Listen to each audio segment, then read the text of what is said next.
Malapit na pagsalubong sa bagong taon, mabenta muli sa palengke ng Baguio ang mga bilog na prutas.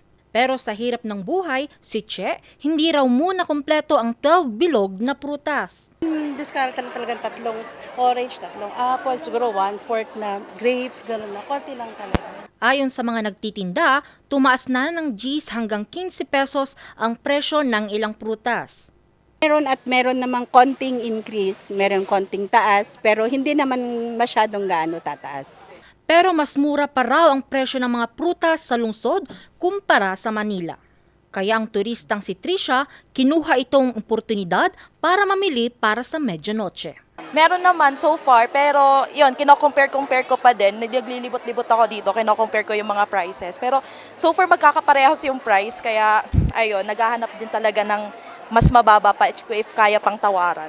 Kaya si Nanay Angelita, nagtatabi na ng budget para sa pagbili ng mga bilog na prutas. Pag sa budget naman, naka-budget ako ng 500 kahit kasi mahal na, katulad ng isang melon na lang is 80 per kilo, so nagkakahalaga yung binili ko ng 138. Sa pag-iikot ng news team sa palengke ng Baguio, ang apple nagkakahalaga na ng 100 hanggang 120 pesos kada 3 peraso.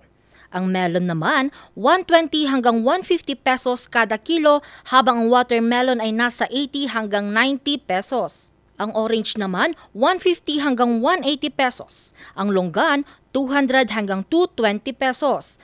Ang grapes o ubas, nasa 250 hanggang 280 pesos kada kilo. Ang kiat-kiat, 50 hanggang 100 pesos kada pack. Ang peras ay nasa 100 hanggang 120 pesos.